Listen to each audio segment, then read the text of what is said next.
La mayor parte de la gente que no cree en Dios, desde hace varios años, se han llegado a acostumbrar tanto a esa idea que ya nunca llegan a preguntarse cuáles son realmente las implicaciones de que yo no haya creído en Dios o de que actualmente yo no crea en Dios. Eso es lo que vamos a tratar.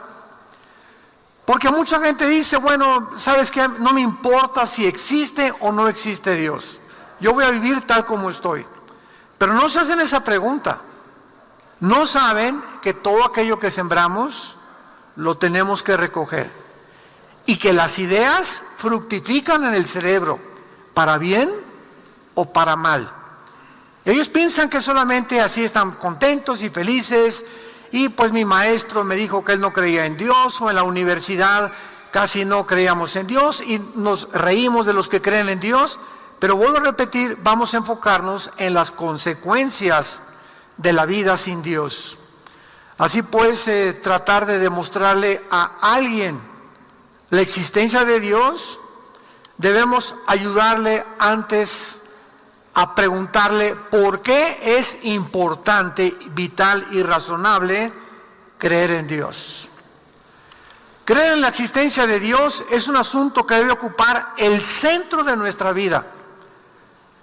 Llega a las fibras más íntimas de nuestro ser. Y la pregunta de la existencia de Dios es la más importante que cualquier persona pueda hacer.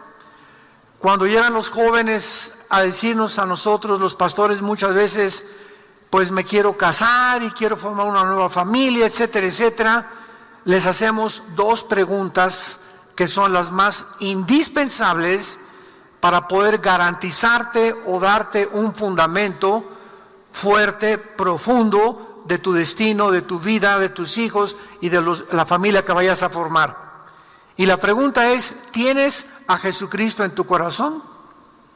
No te vayas a casar, joven que me escuchas, con una muchacha que no estás seguro que tiene a Jesucristo en su corazón. No te vayas a casar, muchacha, con un muchacho que no está segura que tiene a Jesucristo en su corazón. Porque cuando comienzan a decir, es que se va a convertir en la luna de miel, es donde menos se va a convertir. O se va a convertir a los 2 o 3 años, y con esa ilusión vana y vaga, entras a una dimensión que es el matrimonio, que es la dimensión donde más responsabilidades tenemos delante de Dios. Así que en Mateo capítulo 16, Cristo, sabiendo que esta pregunta era la más importante y la que sus discípulos también tenían ellos que comprender, dice en el capítulo 16, versículo 13 al 17, estas palabras. Mateo 16, 13 al 17. Dios motiva a sus discípulos, Jesucristo, a hacer esta pregunta.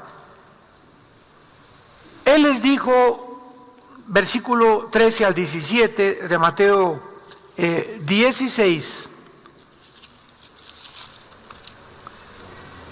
viniendo Jesús a la región de Cesarea de Filipo, preguntó a sus discípulos diciendo, ¿quién dicen los hombres que soy yo? ¿Qué han oído por ahí? ¿Qué es el Hijo del Hombre? Ellos dijeron, unos dicen que eres Juan el Bautista, otros dicen que eres Elías, y otros Jeremías, y alguno de los profetas. Él les dijo, ¿y ustedes, quién dicen que soy yo? Respondiendo Simón Pedro, dijo, tú eres el Cristo, el Hijo del Dios viviente. Entonces le respondió Jesús, bienaventurado eres Simón, hijo de Jonás, porque no te lo reveló carne ni sangre, sino mi Padre que está en los cielos. Y actualmente tú has notado como joven principalmente que les preguntas a tus compañeros o en la escuela, a los maestros, periodistas, políticos, cantantes, artistas, ¿quién dices tú que es Cristo? ¿Y qué nos responden? Pues para mí es uno de los grandes líderes religiosos, y lo clasifican entre Buda, entre Mahoma, entre Mahatma Gandhi y entre todos los demás líderes religiosos. Otros te dicen que llegan al colmo, es que fue el más grande revolucionario y es el que realmente apoyó el comunismo, porque él venía por los pobres y porque él no quería y él odiaba a los ricos. Todas estas respuestas son una ignorancia impresionante. Otros dicen, bueno, fue un gran maestro de moral. Entonces la gente tiene diferentes opiniones de la persona de Jesucristo según lo que han oído de otras personas que no son cristianas, que nunca han leído la Biblia, o a través de la televisión o de las películas, y deforman el carácter de la persona del Hijo de Dios. Y esta pregunta es la más importante que tú tienes que contestar. Si alguien te preguntara ahorita en una entrevista afuera, ¿tú quién dices o quién crees que es Jesucristo? Y tú haces esta respuesta, pues yo pienso que fue como el Che Guevara, o un revolucionario, un gran maestro de moral, un gran líder religioso. Esto significa que no conoces a Jesucristo como tu Señor y como tu Salvador. Simplemente es una figura pública que impactó el mundo de diferentes maneras, pero tú no has entendido quién es Él. Y cuando Cristo le dice a Pedro, bueno, eso es lo que dice la gente, dicen que soy profeta, que soy Elías, pero tú Pedro, ¿quién dices que soy yo? Y Pedro le dijo a Jesús la declaración más grande que podemos escuchar: tú no eres ni Elías, ni el revolucionario, ni el líder religioso, tú eres el Hijo de Dios. Y Pedro se sorprende porque en ese momento Jesucristo le vuelve a contestar. ¿Sabes qué, Pedro? Estas palabras que están saliendo de tu boca no te las dijo nadie. Has sido en este momento inspirado por el Espíritu Santo para reconocerme que realmente soy Dios en la carne, que soy el Hijo del Dios vivo y verdadero. Por eso cuando tú puedas contestar, Jesucristo no es maestro de moral, ni un gran líder religioso, un revolucionario, y tú le digas a tus amigos y a la gente, y no tengas temor ante ninguna audiencia, Él es el Hijo de Dios, lo estás diciendo porque el Espíritu Santo ya vive dentro de ti. No hay manera de confesar a Jesús de otra forma más que teniendo al Espíritu de Dios. Ahora vayamos al libro de Eclesiastés en el Antiguo Testamento, que fue escrito por el hombre más sabio de toda la historia. La sabiduría que Dios le dio al rey Salomón es incomparable. La Biblia reconoce que es el hombre con más sabiduría que ha existido y que existirá después de Jesucristo. Y si no existe entonces la vida con Dios, si Dios no existe, en realidad la vida es un absurdo. Síganme con mucho cuidado.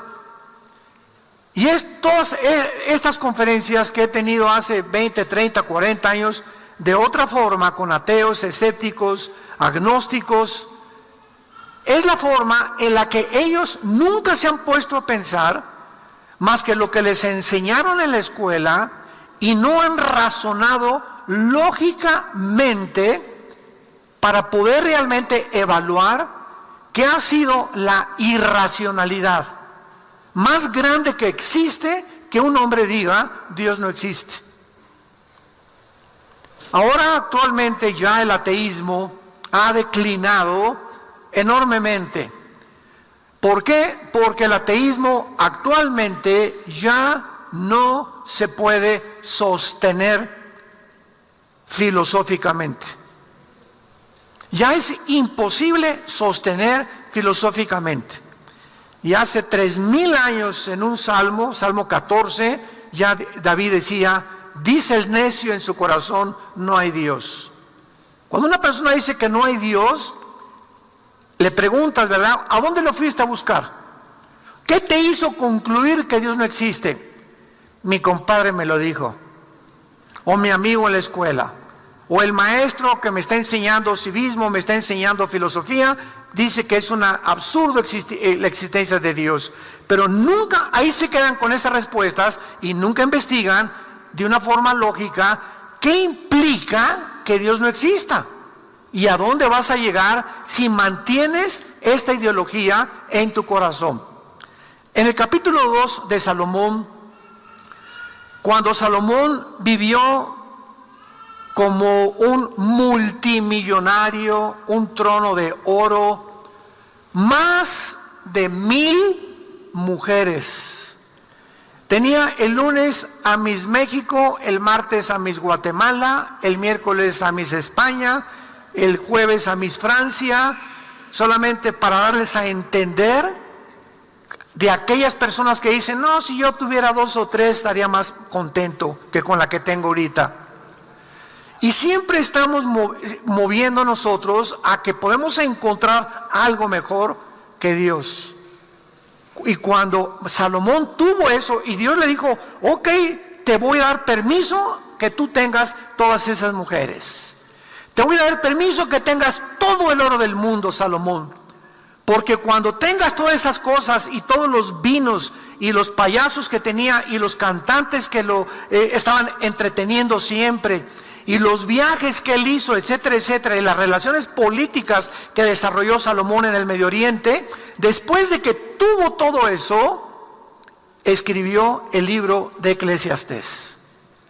¿Y saben lo que dice en el capítulo 2, versículo 11? Miré yo luego todas las obras que había hecho en mis manos y el trabajo que tomé para hacerlas, y he aquí todo era vanidad y aflicción de espíritu y sin provecho debajo del sol. Cuando levantó estatuas y levantó columnas y levantó asilos y levantó edificios, industrias y empresas con el lenguaje moderno, se dio cuenta que todo aquello que había hecho no le había llenado el vacío con el cual nacimos todos los seres humanos. La palabra vanidad es la palabra clave de todo el libro de Eclesiastés. Vanidad de vanidades es la vida. ¿Y saben lo que significa la palabra vanidad en el hebreo? Escríbelo, significa vaciedad. Vacío.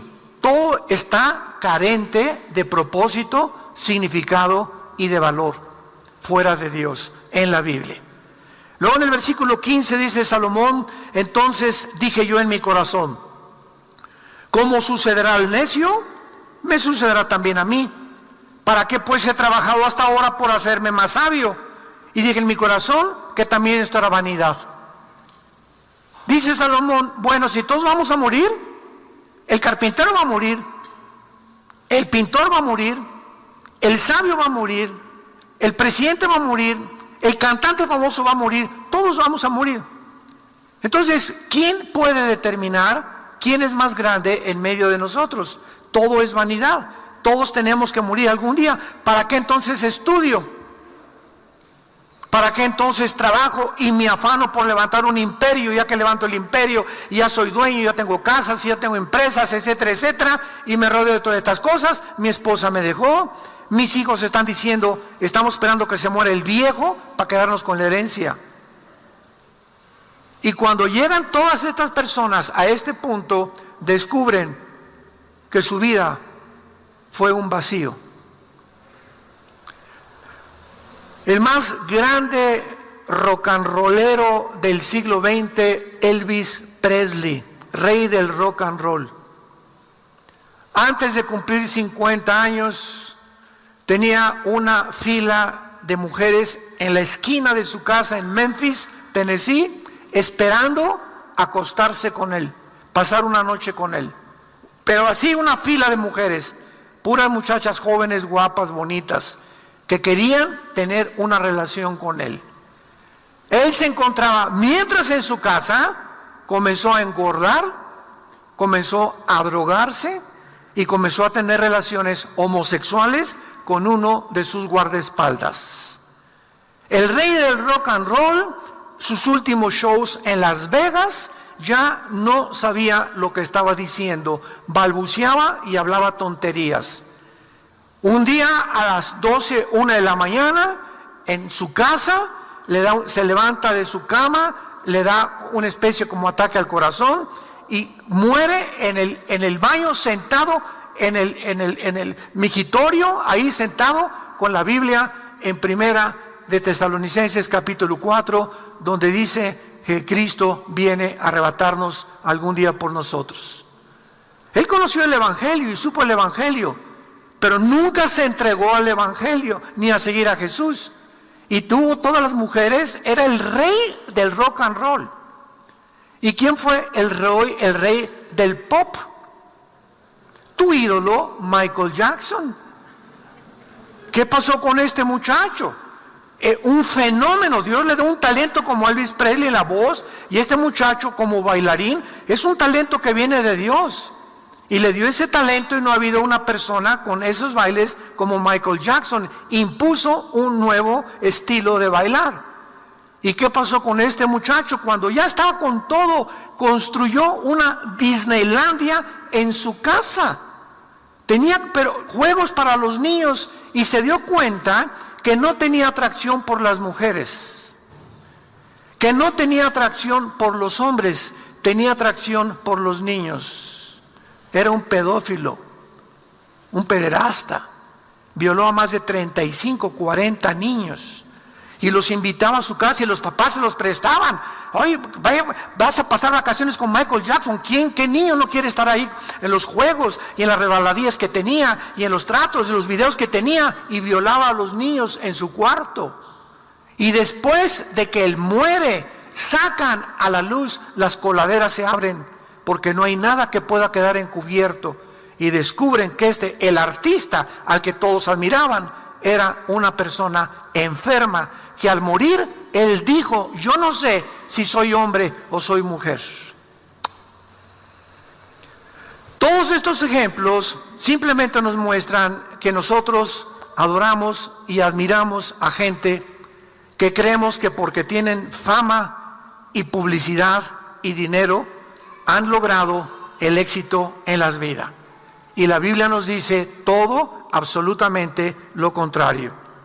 Dice Salomón en Eclesiastés 2, versículo 22 y 23, porque ¿qué tiene el hombre de todo su trabajo y de la fatiga de su corazón con que se afana debajo del sol?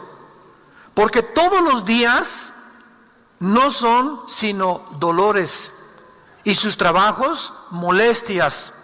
Aún de noche su corazón no reposa. Esto también es vanidad. También esto es vaciedad, dijo Salomón. Ahora, cuando estamos hablando de que una persona que no tiene a Dios no tiene un propósito ni significado en su vida, ¿qué queremos decir? En primer lugar, la palabra significado significa algo verdadero por lo cual tú quieras vivir. Es lo que significa: mi vida tiene un significado. Actualmente la mayor parte de los jóvenes en el mundo entero no tienen un significado para vivir. Es impresionante en Estados Unidos y en Europa y en Japón principalmente la cantidad de suicidios de muchachos entre los 12 y los 23 años de edad. Nunca en la historia el índice de suicidio había aumentado tanto. Jóvenes que no tienen un significado y que no creen que haya un significado para seguir viviendo. La pregunta es: ¿cuál es tu significado o qué crees que te va a dar significado en tu vida? ¿Hacerte rico, dinero? ¿Es lo que la mayoría de la gente cree? o fama o poder. Ahí están los artistas, los políticos, los cantantes que han alcanzado todo esto y cómo mueren vacíos, degenerados, pervertidos inmoralmente, abandonados por la familia, por los hijos, nunca sembraron nada y todo lo que hicieron fue una vaciedad en sus vidas.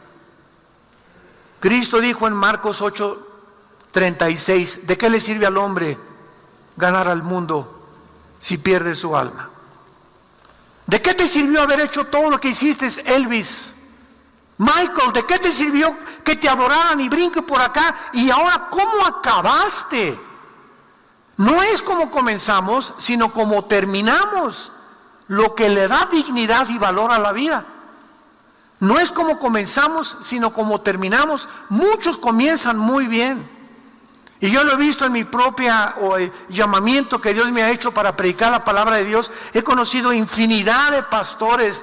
Ustedes no se imaginan. He viajado por casi todo Iberoamérica, por todas las naciones de habla hispana, en Europa, bastantes naciones también, junto con mi esposa. He conocido misioneros, he conocido grandes organizaciones cristianas, pero al mismo tiempo he visto la mayor parte de estos hombres que yo he conocido, que Dios estaba usando, organizaciones que estaban levantándose, que comenzaron a vanagloriarse, y viene el orgullo, y viene el amor a las mujeres, y creemos que porque Dios somos escogidos y especiales por Dios, o porque tenemos un don especial, Dios no nos va a hacer nada. Estos hombres grandes, ¿cómo caen los grandes de Dios? Nunca han caído más ministerios y más hombres de Dios que en los últimos 2 años desde que comenzó la pandemia. Hombres de Dios quitándose la vida, hombres de Dios cayendo en adulterio, hombres de Dios cegados por el dinero, hombres de Dios creyendo, porque realmente ellos comenzaron muy bien y Dios te da el poder de comenzar bien, pero te deja la responsabilidad de que termines con lo que Dios te ha entregado. El hecho que tengas una voz igual a la de Pavarotti o de Andrea Bocelli, el hecho que bailes como Michael Jackson, el hecho que tengas un don musical impresionante, que seas un guitarrista, un baterista, etcétera, etcétera, el hecho que seas un atleta súper completamente dotado por la naturaleza o por Dios, no te garantiza cómo vas a terminar. El hecho que seas preciosa y que seas bonita, que te parezcas a Elizabeth Taylor, o que te parezcas a Madonna, o el hecho que seas guapo o bien parecido y que te parezcas a Rock Hudson, aunque tengas cara de Godzilla, no te garantiza. Pero así es la vida. No, pues ya las muchachas sí se me caen encima. Y las muchachas, ¿verdad? Hay un dicho que dice que hay la maldición de la belleza. Una muchacha cuando es demasiado preciosa y todo, y gana concursos de esto y el otro, se va a casar con un hombre y con otro, porque estas personas van a creer que nadie las merece. Yo merezco otro mejor, merezco un político o un millonario. Y cuando se dan cuenta, llegan a los 35, 40 años de edad y comienzan a arrugarse como pasadas por agua. Y entran al cirujano plástico y de repente una cirugía y otra cirugía, levantan la mano y se les levanta la patita también ya, de tantas cirugías, porque se tiene que acabar la belleza. Ya a los 55, 60 años de edad, ni quien se fije en ti, y cuando te das cuenta que ya en el espejo no eres la que creías que ibas a hacer toda la vida, como dijo Madonna cuando cumplió 52 años, dice: yo, si llego a los 60 años me quito la vida, no soportaría no ser adorada ni reconocida. Elizabeth Taylor fue la mujer considerada más bella del siglo XX. 9 esposos, la chulis. 9 esposos. Porque uno y otro y otro y otro, y por más, fue lo que le dijo Cristo a la mujer de Samaria en Juan capítulo 4. Se encuentra con esta mujer, llevaba 5 maridos, buscando que algún hombre la pudiera satisfacer, buscando que una mujer te creas que te va a satisfacer, buscando crees que vas a encontrar otra cosa que te va a satisfacer, y no hay nadie más que Dios. Nadie más.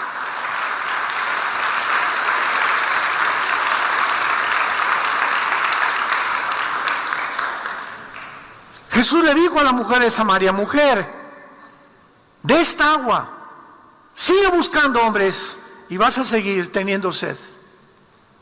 No hay nada en la vida que pueda satisfacer la sed que tenemos de Dios. Dice en Eclesiastés 3:11, Dios puso la eternidad en tu corazón y en mi corazón. Y por eso buscamos cosas que nos llenen en este mundo, mujeres o hombres, o fama, o aplauso, o poder, o reconocimiento. El otro día le preguntaban a Bill Gates que cómo era posible que siendo el millonario, ya no hay forma de decir ni billonario, ni trillonario, ni quinquillinario, porque no hay nadie que tenga más dinero que él. Todas las industrias farmacéuticas son de él, la Organización Mundial de la Salud la controla él, las Naciones Unidas la están controlando también ellos. Increíble. Le preguntaron, ¿qué? ¿Por qué? ¿Por qué? O sea, ¿por qué haces lo que haces? ¿Y saben lo que contestó? Es que ahora quiero poder. Poder. Entonces imagínate que están estos hombres así con el mundo, como reyes, y los presidentes están todos completamente controlados, la mayoría, por una élite de multimillonarios que existe, y ven al mundo. ¿Y cuál es la ambición del mundo? Alejandro el Magno, Napoleón Bonaparte, Aníbal, Saddam Hussein, Hitler, Mussolini, José Stalin. Todos los grandes hombres y dictadores de la historia han tenido todo lo que quieren de dinero, pero lo que ellos quieren es poder. ¿Poder de qué? Poder de controlar más a los seres humanos. Sentirse que son dioses y que tienen el control de las naciones, o el control de sus imperios, como el rey Nabucodonosor en el libro de Daniel. No les basta ya el dinero, ahora quieren poder, y por eso hacen las cosas que están haciendo actualmente. Ahora veamos a continuación lo absurdo, lo irracional que es la vida sin Dios. En la física hay una ley que se llama la ley de la entropía. Todos ustedes que son físicos, matemáticos, o que están en la física cuántica, o que son estudiantes de matemáticas, ¿verdad?, conocen una ley que es inexorable, que es algo que es continua, que se llama la ley de la entropía. Me quiero explicar esto para que entiendan lo que voy a leer en la Biblia, que se adelantó 2000 años a lo que descubrieron entrópicamente los físicos matemáticos. Esta ley de la entropía está establecida en la segunda ley de la termodinámica. La física está gobernada principalmente por dos leyes inexorables y que no cambian y que gobiernan el universo: la primera y la segunda ley de la termodinámica. La segunda ley de la termodinámica establece lo siguiente: todo el universo, todo, galaxias, planetas, estrellas, la vida humana, aquí las plantas, todo tiene un deterioro continuo. Todo se está oxidando, todo se está echando a perder, y esto es lo que se llama la ley de la entropía. Tú tienes un refrigerador porque tienes alimentos que si los dejas afuera se echan a perder. Tu casa la tienes que pintar en determinado tiempo porque las paredes las tienes que pintar, al carro hay que darle mantenimiento. Todo absolutamente está en un proceso de envejecimiento. Se llama la ley de la entropía. Vean ustedes en el libro de los Hebreos, capítulo 1, Hebreos capítulo 1, lo que se escribió hace 2000 años acerca de esta ley, que ya la Biblia se adelantaba a la ciencia moderna. Dice Hebreos capítulo 1, versículo 10 al 12. Y tú, oh Señor, en el principio fundaste la tierra y los cielos son obra de tus manos. Ellos, escucha, perecerán, mas tú permaneces. Todos ellos envejecerán como una vestidura, como un vestido los envolverás y serán mudados, pero tú eres el mismo y tus años no acabarán. el escritor de Hebreos, ¿quién le reveló que en el universo existía el proceso de la entropía? Cuando escribió, todo se va a envejecer y todo se va a acabar. Pero tú, Señor, eres el mismo ayer, hoy y por los siglos.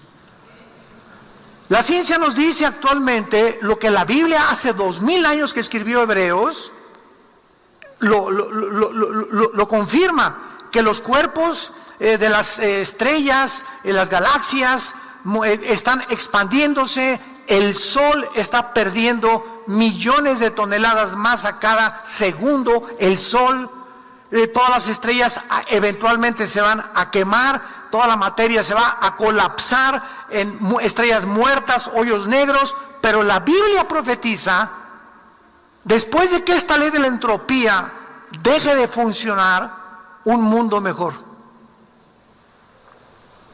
Si fuera realmente, y Dios no existe, y todo se va a acabar y todo se va a desvanecer, ¿cuál es el propósito de seguir los pasos de la Madre Teresa? ¿Por qué mejor no soy como Hitler? ¿Por qué mejor no soy como Stalin? ¿Por qué mejor no me dedico a robar? El que no tranza no avanza, dice el dicho aquí en Toluca. ¿Para qué le soy fiel a mi esposa si hay mujeres más bonitas y más jóvenes que mi esposa? ¿Por qué voy a dejarme de satisfacer mis caprichos sexuales cuando los puedo tener? Y además tengo mucho dinero y soy millonario y puedo mantener a 2 o 3 muchachas con departamentos. ¿Por qué no lo puedo hacer si tengo el poder y tengo el dinero? Así es como piensan los seres humanos. Porque se creen que cuando ya tienen esto y aquello, y ya tienes 60 años que tengas cara de Godzilla y las muchachas se fijen en ti, crees que eres guapo y ya se fijaron en mí por la feria, hijo. Usando el lenguaje de los chavos. ¿Qué crees que por la cara de acordeón que tienes? No, hombre. Hay intereses de por medio. La que te ame realmente es tu esposa, así como está gordita y regordita, así te ama tu esposa, es la madre de tus hijos. Y si tú mantienes el matrimonio en santidad delante de Dios, Dios te va a bendecir. Y lo mismo con tu esposo también. No busques a otro mejor que tu esposo, porque no lo hay. Vivimos un mundo de ilusiones y fantasías. Si lo hay, no es cierto, no es cierto, no es cierto.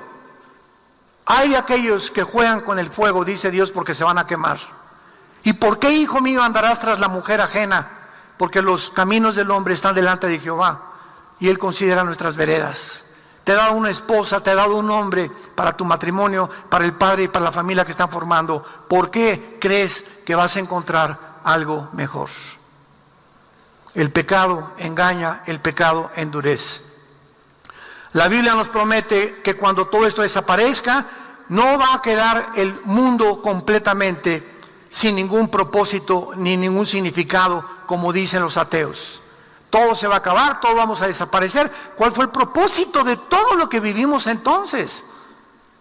Dice 2 de Pedro capítulo 3, versículo 10, pero el día del Señor vendrá como ladrón en la noche, en el cual los cielos pasarán con grande estruendo y los elementos ardiendo serán deshechos, y la tierra y las obras que hay en ella serán quemadas.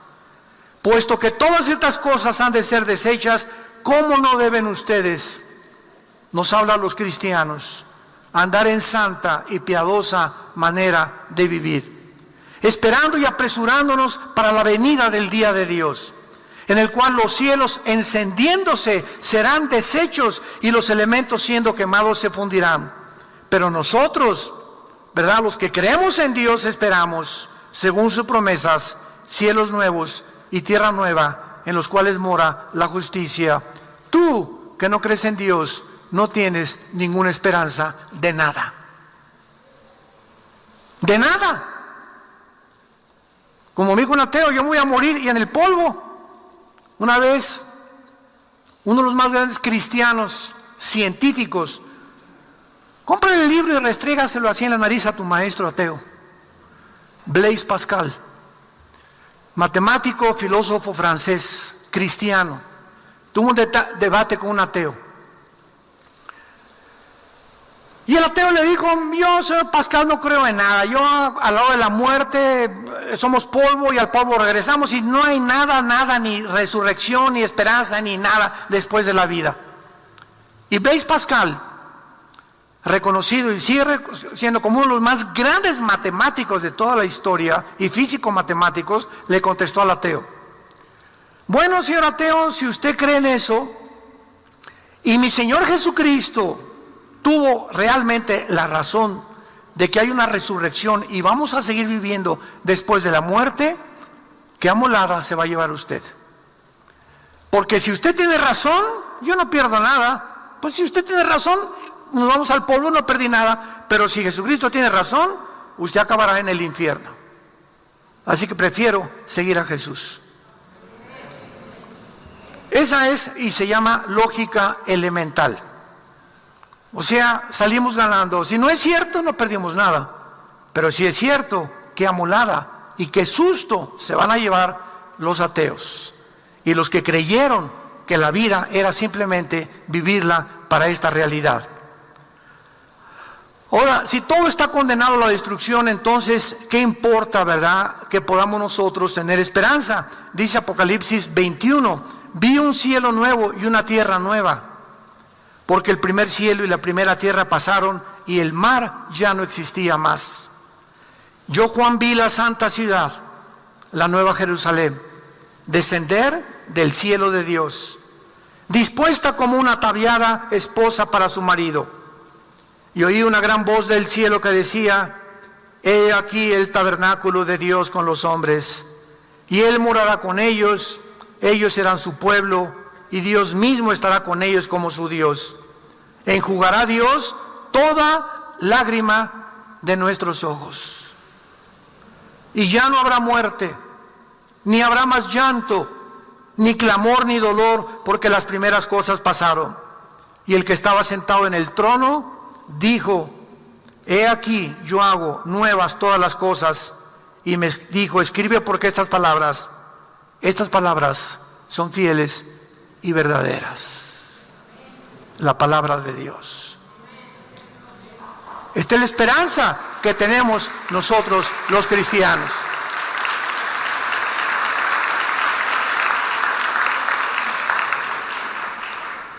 Si la vida termina en una tumba, entonces no tiene ninguna diferencia final si vivimos como Hitler, como Stalin, o como la Madre Teresa, o como el apóstol San Pablo. Si nuestro destino no está relacionado finalmente con nuestra conducta, hagamos y vivamos lo que nos dé la gana hacer. ¿Por qué voy a tener que portarme bien? ¿O por qué voy a tener que hacer estas cosas? ¿Por qué voy a tener convicciones? Mejor me voy con los que tienen dinero, porque si no hago como los que tienen dinero, no me dan el puesto. Hoy estaba leyendo anoche con mi esposa y yo, no sé cuántos oyeron ustedes esta semana de Miss Universo. Ganó el concurso del 2021, Miss Universo de la India. Pero están comenzando los periodistas a sacar a flote lo que se encuentra detrás de este certamen, dudando que el año que entra lo repitan. ¿Por qué? Porque las influenciaron y las manipularon los globalistas para que ellas votaran y dijeran: vacúnense y sigan la ideología de género, si no, no van a poder ganar. ¿Cuántas de ellas se vendieron? No lo sabemos. ¿Cuántas de ellas, cuando las pasaban a decir, no dijeron lo que sentían en el corazón por miedo se inscribieron en este concurso? Y todas querían ser Miss Universo, pero los intereses se antepusieron y la mayor parte de ellas se vendieron para seguir concursando. Y así como ellas, se venden médicos, ingenieros, abogados, ministerios públicos, jueces, presidentes municipales. Vivimos en un mundo donde todos, por los intereses de no perder la posición y el dinero, se venden. Sacrifican sus intereses morales porque no los tienen, y siempre se van donde va la corriente, donde va la conveniencia del interés político y el interés monetario. ¿Por qué la humanidad se encuentra así? porque no tienen convicciones profundas de que Dios existe. No hay temor de Dios delante de sus ojos, dice la Biblia en Romanos capítulo 3. Su camino es como la corriente del agua. Y cuando venimos a Cristo nosotros somos llenados del Espíritu Santo, somos iluminados para ver el mundo realmente como es, para darnos cuenta que es una mentira. Estamos en un mundo completamente de zombies, en un mundo de Disneylandia, de Reino Aventura, donde se nos presenta, y somos atraídos por tantas trampas alrededor, y así como ratones cae la humanidad en las trampas que el diablo les ha tendido, pero Dios vino a rescatarnos y a levantarnos y gritarle al mundo: arrepiéntanse, arrepiéntete. Viene el juicio, viene el juicio, viene el juicio de Dios. Cuando Pablo llegó a Atenas en Hechos capítulo 17, a los filósofos griegos, conocidos por su cultura y su razonamiento y su filosofía, dice en Hechos 17 el apóstol Pablo, versículo 30, pero Dios, habiendo pasado por alto los tiempos de esta ignorancia, ahora te manda. Escucha, es una orden. Dios te manda en todo lugar que se arrepientan, por cuanto ha establecido un día en el cual juzgará al mundo con justicia. Dios ha establecido un día, damas y caballeros, viene más rápido de lo que te imaginas el día del juicio para ti y para mí. Y ahí ya va a ser demasiado tarde para millones de seres humanos que pasarán eternamente la oscuridad, las tinieblas, el lloro y el crujir de dientes. Ya no habrá ninguna otra oportunidad después de que tú mueras. Dios ha establecido un día del juicio por aquel varón a quien designó dando fe a todos con haberle levantado de los muertos. Cuando Jesús venció la tumba y se levantó hace 2000 años, ahí en la tierra de Galilea, Dios estaba diciendo: ahí está mi hijo, volvió a vivir. Vean, el cuerpo deshecho era un guiñapo humano en la cruz. En la cruz Cristo era un monstruo. Completamente, el látigo romano se le enrollaba 3 o 4 veces con puntas de hueso y de fierro, y cuando el soldado jalaba el látigo, arrancaba los tejidos subcutáneos del pecho y de la espalda a todos los reos y a todos los convictos a ser crucificados. Las espinas que le penetraron 2 o 3 pulgadas en la cabeza, los clavos en las manos. Cristo era un guiñapo humano. Dice el Salmo Isaías 52, no había buen parecer en él. Nadie hubiera reconocido al Hijo de Dios desbaratado de los golpes de las orejas, de los golpes que le dieron el pretorio romano, la tortura que atravesó. ¿Por qué era un monstruo en la cruz? Porque es lo que hace el pecado, nos hace monstruos.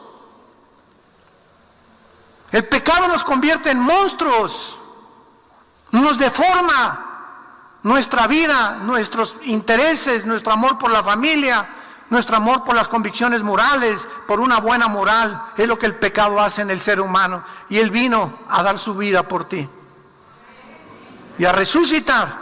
Y cuando resucitó Cristo, ahora Dios tiene y te dice: tú ya no eres ignorante. Te he dado la capacidad de escoger entre el bien y entre el mal. He aquí les pongo la bendición y les pongo la maldición. Para que seas tú, tal vez en esta mañana, y los que nos escuchan a través de los medios de comunicación, para que seas tú, no tu abuelita, no tu papá, no el pastor, no el papa. Tú tienes que ser una criatura responsable moralmente para que tú escojas la bendición o la maldición. Y no hay más que 2 caminos, no hay 3 caminos. Ancha es la puerta que conduce a la perdición y la mayor parte de los hombres van por ella. Pero angosta es la puerta que conduce a la salvación y pocos son los que entran por ella. ¿Y sabes por qué pocos? Porque son los pocos que tuvieron valor. Me sorprende que en Apocalipsis 21:8, ¿sabes quién encabeza la lista de los condenados? No los homosexuales, no los transgénero, no los traficantes de drogas, no aquellos que tú, borrachos, parranderos y injugadores. Los que encabezan la lista de los pecadores en la Biblia son los cobardes. Los cobardes encabezan la lista en Apocalipsis de los que Dios va a condenar. Porque se necesita valor para decir, voy a seguir siendo fiel a mi esposa. Se necesita mucho valor. Ese es un hombre de veras. No te con tu compadre, ya tengo 2 o 3 por ahí, vámonos de farra este fin de semana. O con tu amigo o con tu amiga, pues yo tengo relaciones con mi novia antes de casarme, ¿verdad? Esa no es tu amiga. Son evangelistas y son personas que el infierno manda a nuestras vidas para arrastrarnos y convencernos que ahí está la bendición y que ahí está la felicidad. Dios ha establecido un día del juicio y tú tienes que arrepentirte de tu vida. Tienes que reconocer que eres pecador, que has violado las leyes de Dios, que te has burlado de Dios. Y por favor no digas, es que yo creo en Dios. ¿Sabes una cosa? El diablo no es ateo. Los demonios fueron los primeros que reconocieron a Cristo. Tú eres el Cristo, el Hijo del Dios viviente. Cristo los mandó callar. ¿Qué quiero decir? Que no basta decir, creo en Dios y vivir como si Dios no existiera. ¿De qué te sirve si creer en Dios? Pero mira tu conducta, mira tus hechos. Mira tu amor por la familia. Si dices creo en Dios es porque sigues a Jesús. No basta creer. La fe sin obras es muerta. Tenemos que evidenciar con un cambio de vida, con una transformación profunda en nuestra vida, que realmente le hemos entregado la vida al Hijo de Dios. En esta mañana tú tienes la oportunidad de hacerlo y te pido que inclines tu cabeza. Y así con tu rostro inclinado, la vida sin Dios, hemos podido reflexionar, es una vaciedad. Es un absurdo. Es la más grande irracionalidad que el ser humano pueda concluir, que no existe un ser supremo que nos haya creado y que tenga el derecho de juzgarnos a los vivos y a los muertos en el día que Él ha establecido y que viene más pronto de lo que nos imaginamos.